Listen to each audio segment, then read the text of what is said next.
There once was a place called Never Fail. In a far and distant land where people had an unusual way of measuring the worth of a man. For everyone there chose to believe that a person was truly great who could get through life most error-free and make the fewest mistakes. Now, they needed a way to determine who were the successful ones. So they passed a law that each should carry a rock for every mistake they had done. Some rocks were large and some were small, depending on the size of the sin. And they would write on the rock the thing they had done to make sure they never did it again. They'd put the rocks in a bag on their back and take them wherever they went. The more mistakes they made, the heavier their load, until their backs were broken and bent. And when they could no longer carry their bag, they'd stay at home all day, ashamed of all the rocks they had, ashamed of all the mistakes they had made. And they would warn their children, from the time they were very small, that if they wanted to be the happiest in life, they'd make no mistakes at all. So nothing ever changed and Never Fail. People were afraid to try anything new, for if they tried and if they failed, they'd have to carry another rock or two. So all the houses were exactly the same. 4 walls, a door, a roof overhead. The same flowers grew in every yard, and every barn was painted red. They ate the same foods and played the same games they'd always played before, and take the same vacation every year, never thinking that life offered more. When Dilbert Finney was just a boy, his dad gave him some sound advice. He said, "Always remember, my little son, there's a purpose for everything in life. Just as the sun makes things grow and the earth is watered with rain, as surely as there is a purpose for joy, there's a purpose for sorrow and pain." It was just a casual remark that happened to slip from his tongue. He didn't know the effect it would have on the life of his little son. When Dilbert Finney was old enough to understand right from wrong, he received his very first rock, with the mistake written clearly thereon. He was puzzled and confused at first, until he remembered what his dad had taught. "Oh, if there's a purpose for everything in life," he said, "there must be a purpose for this rock." So without giving it a second thought, he put the rock in his bag, and as he continued to make new mistakes, he got excited about all the rocks that he had. To him, life was a great adventure. He wouldn't let a few rocks slow him down, so when his bag got too heavy to move, he built a wagon to pull it around. Oh, everybody thought Dilbert was weird, and they didn't hesitate to tell him so. But he didn't pay any attention to them. He had things to do and places to go. When his little wagon could hold no more, why, you know what he did, of course? He simply built a bigger one and hitched it to a horse. Now when he rode by, people would say, "Isn't that a shame? I'd never be seen with that many rocks. That boy simply has no brain." But Dilbert just kept on going. He didn't care what people said, for because of his horse and wagon, he went places they never did. Why, he left his home and the people he knew, and he traveled throughout the land, gathering rocks for each new mistake. Dilbert grew from boy to man. And along the way, he discovered that his rocks were useful too. And he was often glad he had them along, for they allowed him to try things that were new. One time he came to a river. It was too deep to cross and too wide. By using his rocks to make a bridge, he was able to get to the other side. When he came to a canyon wall and wanted to stand on the rim, he just piled his rocks up along the side and climbed to his goal again. Well, after years of such adventures, Dilbert wanted to settle down. So with his wagon of rocks that reached to the sky, he returned to his own little town.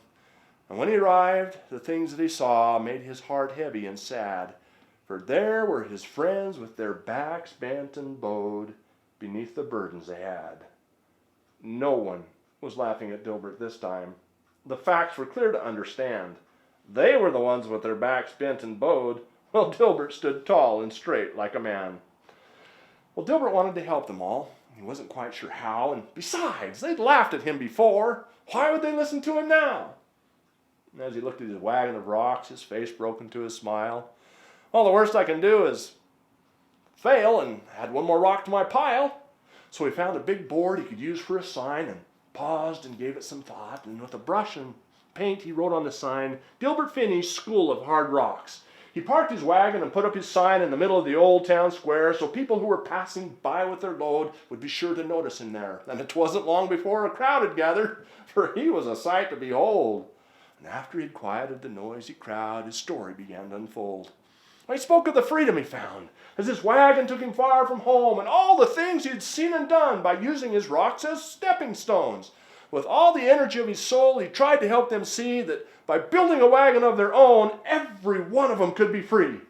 A voice in the crowd cried out, "Ah, you were young. It was easy for you. If I fail and get one more rock, my bag will be too heavy to move." Well, Dilbert jumped on the wagon seat so he could be heard all the more. "You don't have to fail. I've made all those mistakes before. You don't have to make the mistakes I've made. I'll show you exactly what to do. If you have just a little bit of faith, you'll find what I'm telling you is true." It was quiet for a moment. Then the younger one said, "Well, I'll try it.